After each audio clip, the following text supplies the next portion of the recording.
Get a deeper connection with the Cougars of BYU sports. God gives us a gift, and we use that gift until he takes it away. Deep Blue. Just sitting down afterward and being really tired and thinking like, wow, I just won the U.S. championship. This is Deep Blue. Here's your host, Jason Shepard. Thank you so much for tuning in for a brand new episode of Deep Blue. This is the show where we get to know the person behind the number that you see on the field or the court.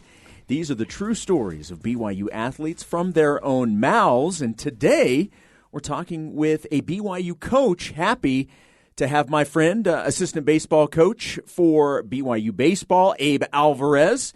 Abe, it's always good to see you. How you doing? I'm doing great, Shep. Appreciate you having me on. You bet. We got a lot to talk about. We're certainly going to talk a lot of baseball. You're the pitching coach for the BYU Cougars. How are you feeling heading into season number 2 here in Provo?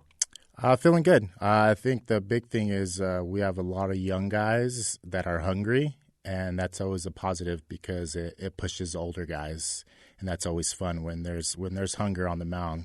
It's a good thing. Yeah. I know there's always pressure going into a year anyway. That's just the nature of the business. And whether it's outside pressure on you or self-inflicted pressure, there's always some sort of pressure. What type of pressure do you guys as a coaching staff feel heading into this first year in the Big 12? I think the pressure is, kind of the narrative is BYU good enough? Coming from the West Coast Conference, they didn't make the tournament last year. Are we good enough? I think that's always the question that people are trying to get an answer to. But at the end of the day, I don't feel pressure as an individual, and I don't think our staff does. It's more of a let's go. We want to get going and kind of prove ourselves. You've been doing this a while. What's your philosophy as a pitching coach? How do you like to handle guys?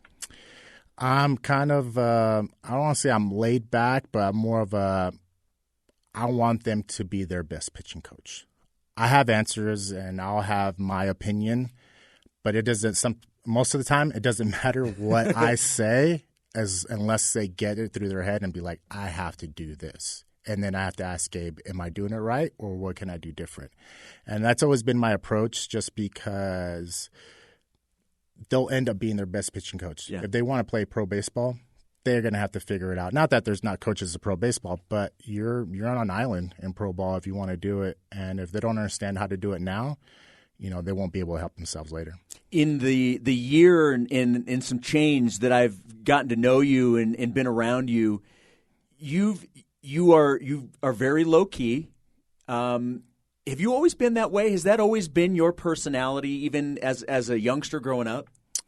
I believe so. I'm the baby of the family. I'm the youngest. I try not to cause too much havoc, even though I probably have throughout my career. There have been some things that have happened, but I don't know. The one thing I always come back to is be humble.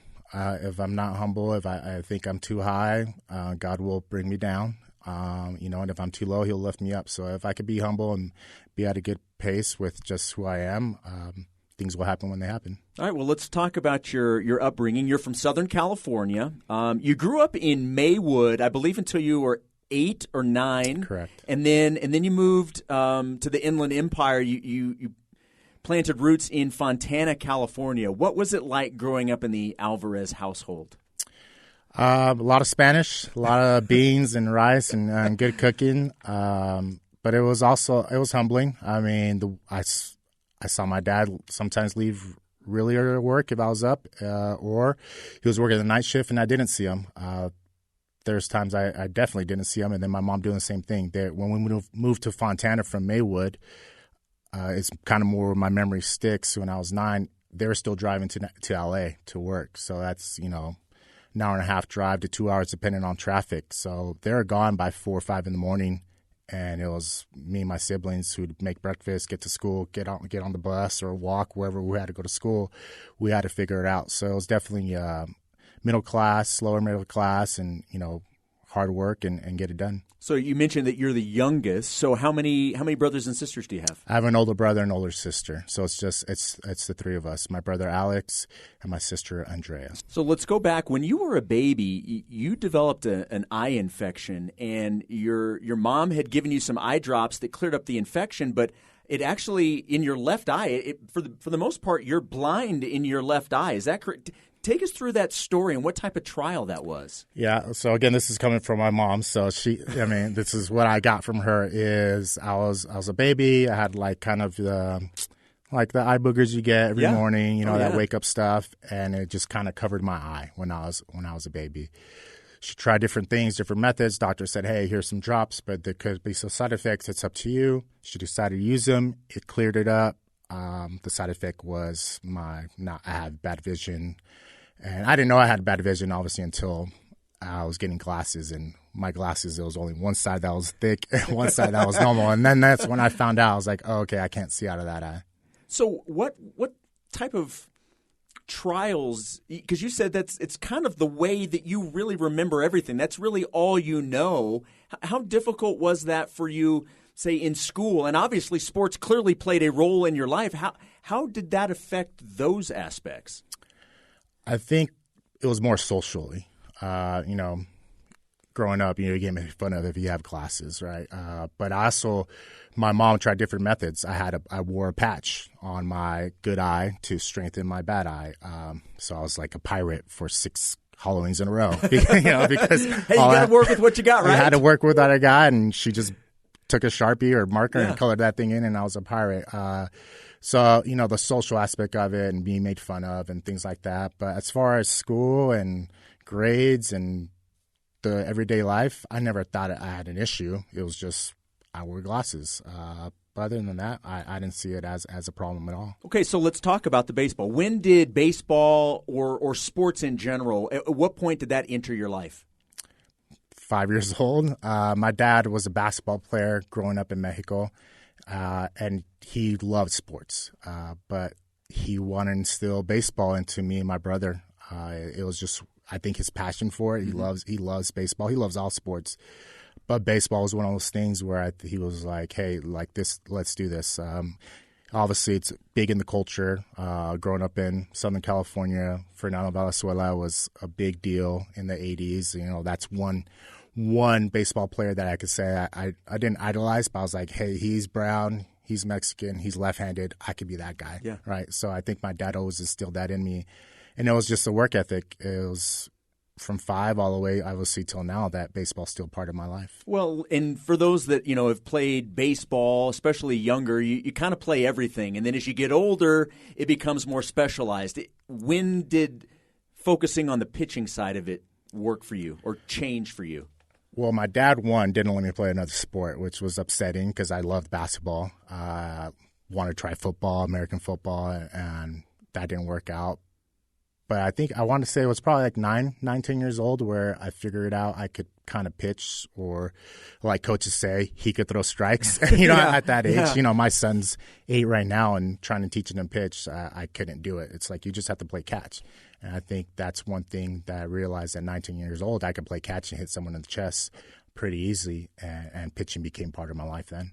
Okay, so I want to go back to the vision thing then. As a pitcher, there's so many things that you got to do. Sometimes you look out of the corner of your eye. So how did you maneuver through that? Well, one, thank God, I was born left-handed, or else I wouldn't be able to pitch right-handed. I didn't figure out the whole head situation until I got to high school and college on picks to second. So I'm left-handed, and if I turn my head, I cannot use my peripherals to see second. Where we teach guys now, it's like use your peripherals. You don't have to turn your full head. I had to turn my full head and be able to look at second base. So that's when I found out, like, oh, this is going to be a little bit of a struggle on picks to second and things like that. But that wasn't until high school where I noticed it being a problem. So when you were living in Fontana, your home actually got robbed twice. Tell us about that experience and how that kind of shaped things at that time. Yeah, that was a tough experience. Kind of leads into kind of relationships with my brother and things like that. This is all based off some things that my brother, getting with the bad people and bad crowd and things like that. So growing up in Fontana, we were going to travel to Mexico for Thanksgiving. It was kind of every year, you get on the 10 and you go east, and we go to where my mom grew up in Agua Prieta. It happened every year, either Thanksgiving or Christmas. So my brother was with some bad people, and he had a debt or something. This is now later that I'm finding this out. He had a debt, and he couldn't pay the debt, so they robbed.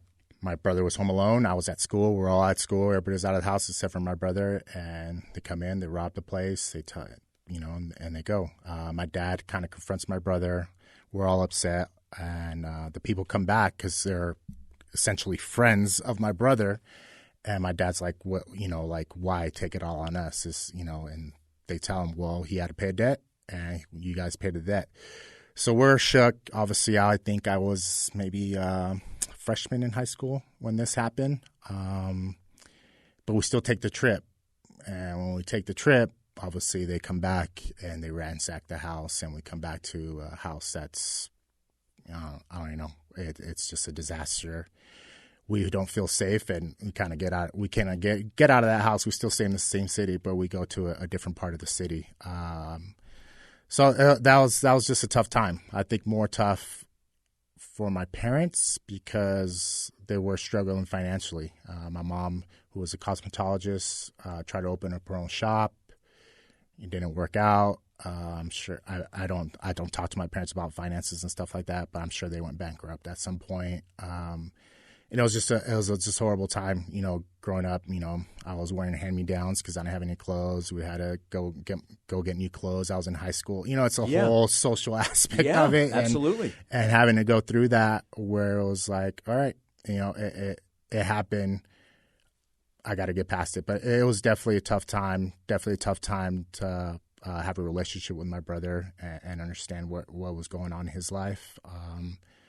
But it's something that's happened, and it's unfortunately happened to me multiple times when I was younger. When we lived in Maywood, it happened. I don't remember that, but my parents told me, our house got broken, jewels got taken. It happened to me when I was in AAA and living in a neighborhood with a buddy of mine, and we went on a trip. We came back. Our apartment was broken into, and then it happened to me in a condo I bought in Long Beach. Where I got back from pro ball and it got robbed. It was kind of interesting that it happened to me in different phases, different learning points, obviously as well. But yeah, that time in high school with my parents probably was the toughest. Was athletics sort of an outlet to just sort of put some of that stuff away, not to think about some of that stuff right now? Did the athletic side of things help you to be able to focus on some other things? I'd say yes and no. Obviously, when you're on the field, you're on the field, and I did do a good job of that. There's different times I struggled with it, but I did do a good job, especially in high school and college. I'm pitching, and I think that's one of the craziest things. My wife always tells me, she's like, "You hate the spotlight, but you're a pitcher." I was like, "Yeah, but I liked the competition." Yeah. So it was a way for me not to think about something, especially when the ball was in my hand. We were talking before we started the podcast, and you were saying that, the possibility of going to college and all that stuff, that really wasn't on your radar. You were just playing sports because you like to play sports, and then you realize, wait a minute, I'm pretty good at this, and this could take me places. When did you realize I could go far with this? It was definitely in high school. I was playing, what's it called, pony or colt or something, and one of my buddies' dad was a freshman coach at the high school. I ended up going to Abe Miller in Fontana, and he said, "Abe, you should go to this school. Like, this will be." I mean, I lived in the neighborhood. I was like, my siblings went to that school. I am going to go to that school. But the fact that someone was watching me when I was 13. Even though he was just a parent and he kind of saw talent, and then getting into high school and getting called up my freshman year to pitch in a tournament on the varsity team, that's when I kind of figured out, like, I think I'm actually kind of good at this thing. My sophomore year, going to Arizona State camp with my coach driving me and my dad, and them trying to offer me and get me to sign as a sophomore. It kind of blew my mind at the time. And that's when I knew, okay, I was like, okay, I could probably call it sports. The dream of every kid, obviously, let's play in the big leagues. Let's do it. I still had that dream, but to me, it was just a dream. And kind of doing that and finding out my sophomore year, I was pretty good. Kind of that dream started like, oh, okay, this is more than a dream. The recruiting process will always be different for each individual athlete. What was it like for you, and ultimately, where'd you land? The recruiting process was quiet for some reason, but at the same time busy because it was just me. My parents don't speak. They speak English, but they couldn't keep conversations still. They're better now. But, when coaches showed up at your door, the UCR, the, Arizona State, Long Beach State, and they come and say, hey, trying to talk to my parents looking at me. I'm translating it, but at the same time, it's like, it's your decision. It was quiet. I really only took one official trip, and that was to Long Beach State, and that's where I chose to go. It was the best. It was close to home, and it was the best fit for me. It definitely was different than kind of what the process is now with kids, but at the same time, it was humbling because I was able to achieve something that no one in my family had been able to achieve before. Well, and you did a lot of winning at Long Beach. You went to a really good program. What was that experience like? It was probably one of the best decisions of my life overall, of what shaped me as a baseball player, but also who I am today. I had great, unbelievable coaches, great, unbelievable teammates, and obviously friends that I'll have for a lifetime. It was amazing. It was an amazing experience. It was also bad experience when you lost every single time in the regionals or super regionals to the same school. But at the same time, it's something I'll never regret making that decision. It was just great. I can't even put into words just how much that school means to me. What did the 2003 season? Correct me if I'm right. It was 2003. You were the Big West Pitcher of the Year, second team All-American. You helped your team to the Super Regional. What did that season in particular mean to you? Well, I wanted to get us to the Omaha, obviously, because we had an unbelievable team. Me and Jared Weaver were 1 and 2. Cesar Ramos was our third. He also made the big leagues. It was one of those things where I knew the draft. It was my draft year, and I knew that was coming. And there was pressure, and I was a leader. I was never a leader with words, but I was a leader with work ethic and what I wanted to do. And so I just wanted to prove to myself that I could be one of the best in the country and help my team in Omaha. And we're close enough. We ran into a juggernaut of Stanford with the team they had, but I think I was able to do everything I wanted to do besides get to Omaha. All right, we're going to take a quick break. On the other side, we're going to get into what was next for you, and what is next is Major League Baseball. So we'll get into that as we continue our conversation with Abe Alvarez, pitching coach for the BYU baseball team. We'll take a quick break, and we'll come back. We'll have more Deep Blue after this on BYU Radio.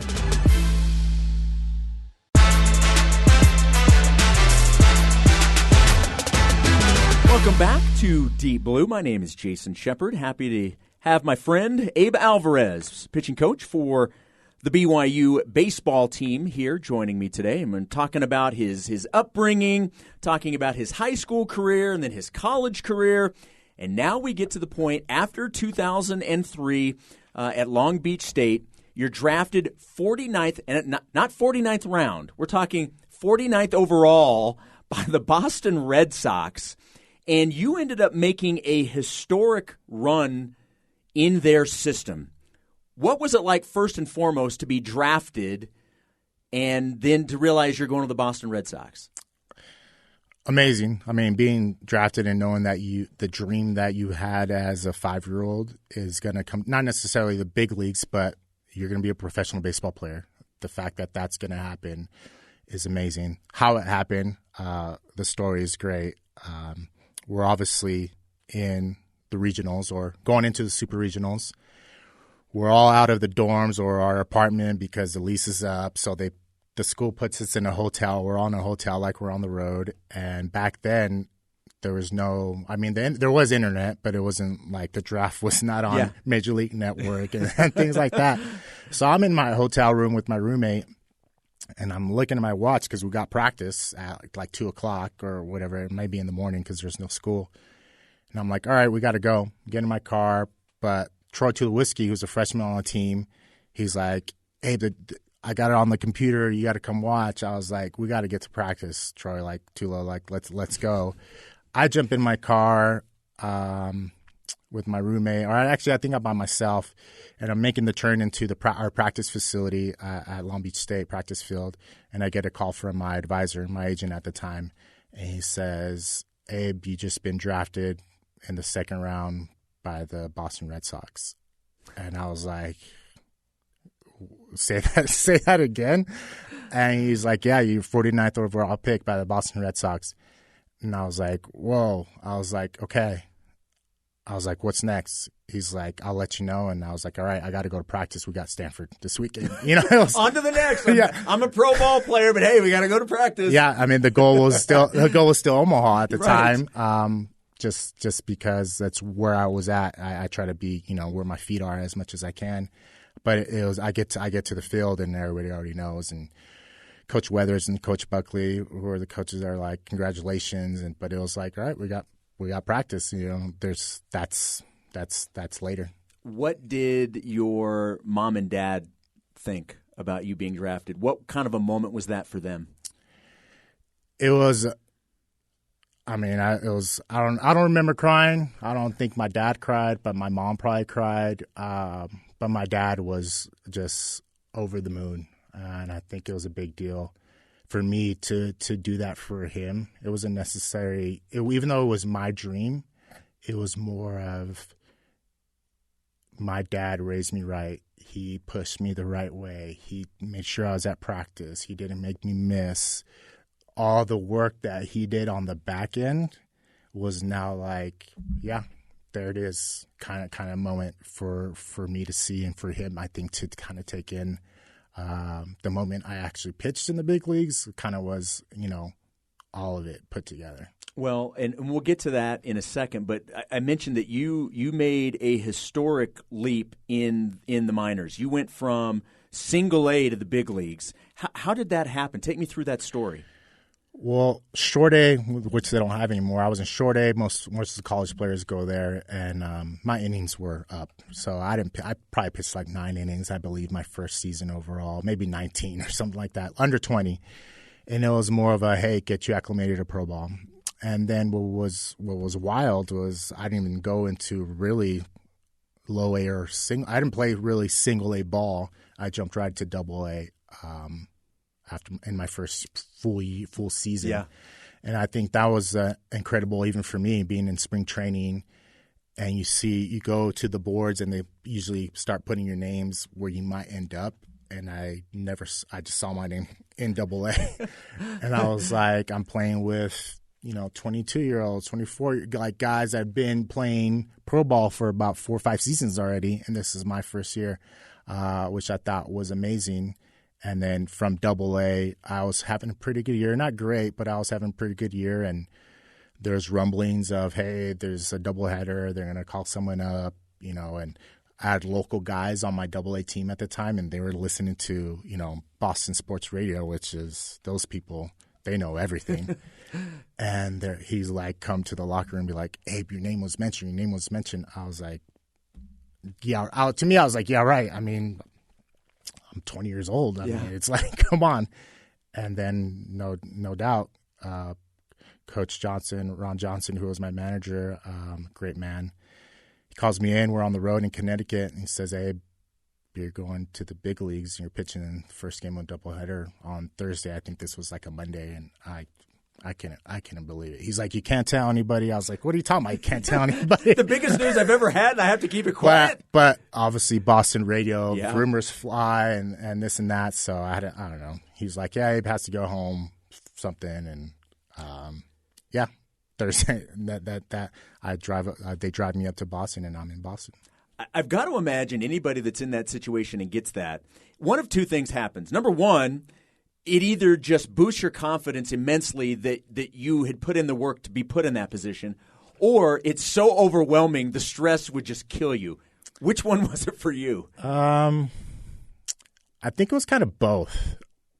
it was obviously okay. I did it, but at the same time, I think the harder part was that they told me on Monday, but I wasn't pitching until Tuesday, or Thursday. Sorry, Thursday. So you had to sit and stew in that. Yes, and I had to be in Boston, be in a hotel in Boston. I had to sneak into Fenway and play catch, so I could still play catch, and then sneak out before all the rest of the players show up and the fans show up. I think that was the harder part. Instead of like, hey, you're called up, you're pitching tomorrow. Like that would have been easier. The stress of it was I'm here, but I'm not here, and then I know I'm pitching. Yeah. I think that was more of a stressful part.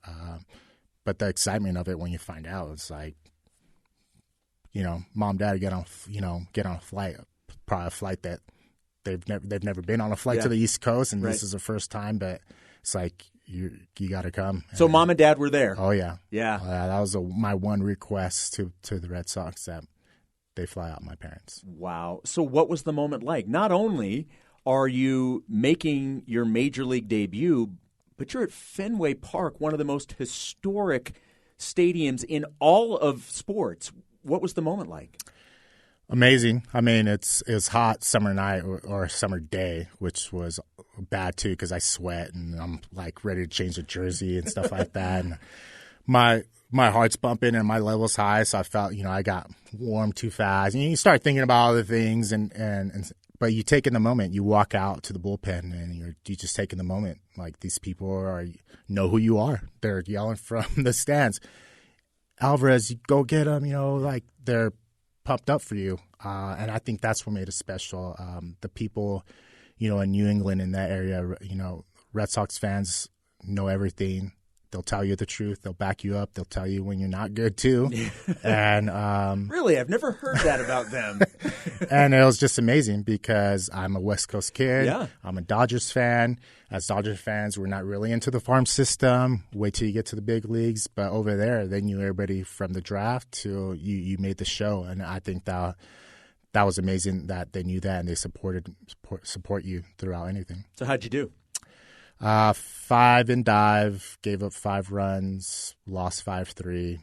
Yeah, it was a loss. I understood what a big league strike zone was to a rookie. That's for sure, because even Veritek, who caught me, and Dave Wallace, who was the pitch coach, they even came out and they're like, I don't know what you're doing. And Dave Wallace got into it with the home umpire and during the game, and I was like, I'm just pitching. Just doing my thing. Just trying to get outs. Yeah. And I figured out, you got to be a veteran to get certain pitches. Well, you could not have picked a better year to be involved with the Boston Red Sox. And look, Abe, this just goes to show how much I like you, that I'm gonna get into this, because as a St. Louis Cardinals fan, we know who the Red Sox beat in the World Series that year. So that one hurt. It hurt a lot. But what a year to be part of the Boston Red Sox. What was that experience like, winning the World Series after that long? Yeah, my experience is different because Sure. I didn't make the World Series Right. roster. I didn't make the playoff roster. It was kind of a come up, get a shot. All right, go back down, figure it out, and we'll see what we can do. But just watching as a fan and being part of the organization and knowing people in the organization and kind of what it's about, it was amazing. Because the previous year I was in 2003, I was in Instructs League down in Florida, and I'm flying home for my cousin's wedding, and it's like Game 6, and Boone hits that home run off of Wakefield. Yep. And I'm like, oh, that's tough. And I'm like, as a part of being that organization, and then to be in the big leagues the next year myself, and then see them do it and be part of the organization, it was just, it's one of those things where you're like, wow, I'm part of this. Yeah. I was there with those guys on that field for a day, and now they're doing this.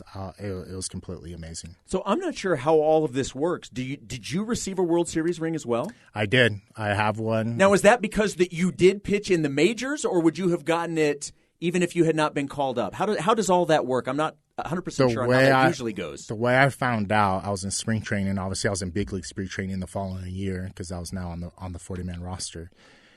And I was sitting in spring training. I'm hanging out with other minor league guys that had gotten called up and are there. And one of them, Lenny DiNardo, who works for the Red Sox now, he's a great guy.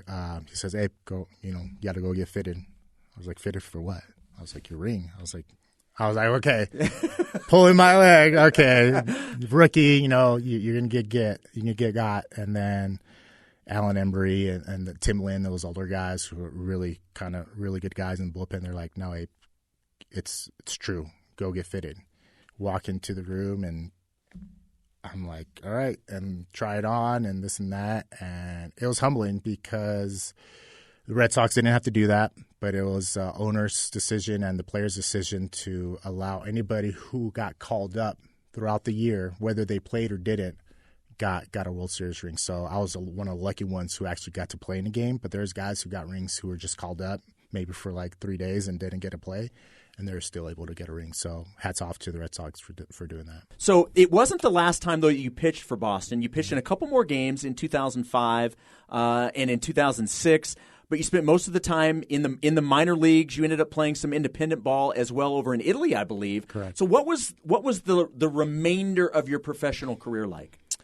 It was tough. Obviously, as a pitcher, there's many of us, and there's always someone coming up behind you. Obviously, I was not a velocity pitcher, and back then we didn't have the technology we have now, and different things probably I could have done to gotten myself better. But it was a grind. It was a grind. There's a lot of things off the field that were affecting me as well, and just trying to stay afloat. Staying in AAA, getting the calls up. 05 was actually pretty good. I had some success. 06 was my last time. It was in Philadelphia and came in for an injury, and that was tough. The ball flies in Philly. And then after that, it was like, okay, I got hurt, made some mistakes off the field that affected me, and it was like, all right, you got to go. And playing independent ball was tough just because of what baseball it is, and do I want to do this grind for the rest of my life, or for long I can. And the choice to go to Italy was kind of cool. It was actually it was kind of like my this is it kind of deal. But that was a lot of fun overall. When the time came for you to make that decision, am I going to continue to go down this route, or am I going to switch course a little bit? How difficult of a decision was that for you to essentially hang up the cleats in terms of your pitching and in your playing days? It's hard. I mean, I think the hard part about it is the competition and wanting the ball and thinking you still have it. I think was kind of the tough point. I remember my wife, we drove up to Oakland, and there was an independent league in California, and I was like, I'm just going to try one more time. And I was ready. I trained. I felt good about the whole situation. And I'm like the sixth guy up to pitch, and it starts pouring rain about 2 guys before me.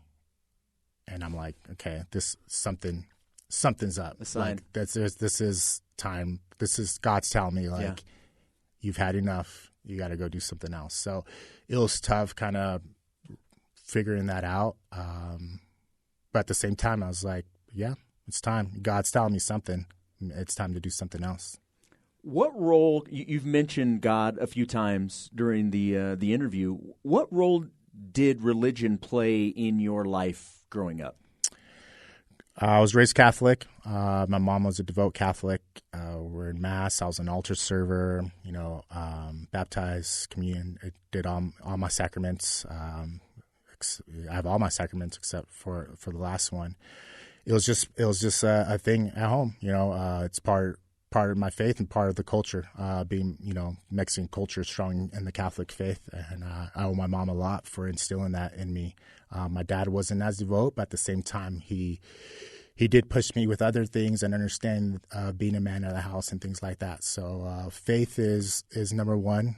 I want to say it's always been number one. I have made some mistakes in my life and things like that, but I've always been brought back to that, from my mom to now my wife, who is my stronghold in my faith, that has developed everything that I am now. What role did your faith and your belief in God help you in terms of making that switch? Because ultimately you decided to get into coaching and teaching. What role did that? How much did you rely on your faith in trying to figure out what was next, and ultimately led you to making that decision? It was 100% everything. I mean, I knew the one thing about baseball in my life. I wanted to be a big leaguer. I did it. I was able to do it. I didn't do it how I wanted to do it, but I did it. But in high school, I made a decision. Plan B was to be a high school teacher and coach. And I had a great teacher, history teacher in high school. And I was like, I could do that. And I think I could coach baseball. I didn't know at the point, that I was going to do that. But it led me to St. Bernard, which is a Catholic high school in West LA. And it was I was there for 6 years, I believe. And that was inspirational, just overall, how you can help young men and women get closer to their faith, because actually more than 50% of kids that went to that school were Catholic, maybe less. There's Baptists, there's just different, but they're Christian. And the fact that I could talk about my life, I could talk about my faith, I could talk about my struggles, with life and how I was down but how I got back up. That was a big deal, because I think even though I was helping those kids realize what their future holds, I was also answering some questions for myself as far as who I wanted to be and what I was trying to make for myself. Because during those 6 years, I had, I was married, I had my daughter, we had our son, and before I got back into college sports. So there's a lot of, I want to say growing up, but there was a lot of faith formation in those years. Well, and you led that team to its first league title in, I think, 30 years, and you took them to the state tournament in back-to-back years. So not only was it gratifying in terms of maybe your overall life and things that were going on in that situation, but you had a lot of success, and that was probably rewarding for you just as much. Absolutely. It gave me confidence that I could coach, that I knew I was taught by the right coaches in high school and in college to understand what it took to be a good baseball player, but also to kind of lead a team. And it gave me the confidence to essentially take the next step and get into college baseball. It was before last season. BYU was looking for a new pitching coach. New assistant coach position was open. How did BYU come into your life? Trent called me, and we're out both recruiting, and he's like, hey, let's sit down, let's have lunch. I just kind of want to know who you are. And meeting Trent and kind of understanding what he was about kind of gauged my interest into, okay, what is BYU and what it's about and kind of what the program's about. So it gauged my interest 100% just by meeting Trent and kind of the person he was and the conversations we had. And I was like, I think this is the place, but obviously there's other schools involved.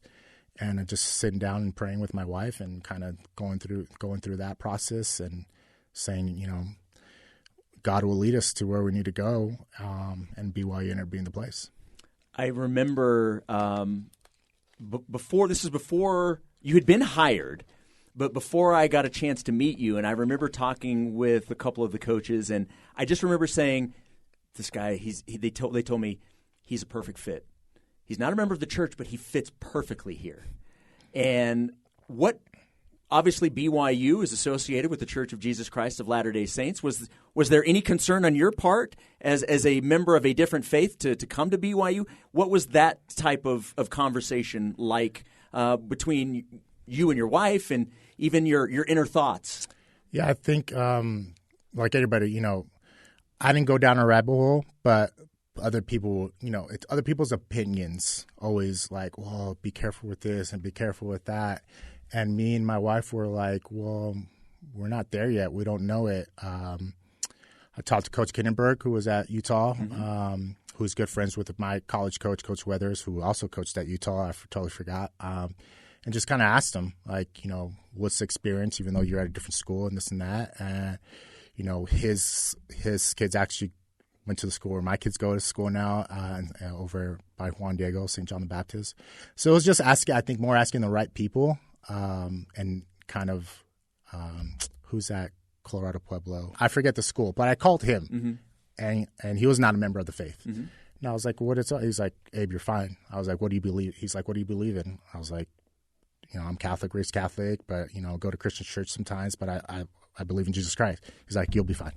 And kind of talking more to the right people and then getting here and kind of, okay, it's baseball. And that's one thing Trent's really good at. He's like, Abe, it's baseball. Abe, you're a believer. You'll be fine. And not worried about what the wrong people were saying. I'm so excited to see you and the rest of the staff and this team in this upcoming season. It's so exciting to be in the Big 12 and to have all these opportunities in front of this program. It's a program that I hold dear to my heart. So first and foremost, thank you so much for doing this. It's always good to talk to you. Thanks for coming in and doing this. It was fun. Yeah, no problem, Shep. Anytime we could do it again, I'll be happy to. All right. I appreciate it. Thanks once again to my guest, Abe Alvarez. My name is Jason Shepard. Josh Bergstrom and Ben Hall produced this episode. Deep Blue senior producer is Cleon Wall. You can download and subscribe to Deep Blue on all podcast platforms or find all episodes on the BYU Radio app. Deep Blue is a production of BYU Radio.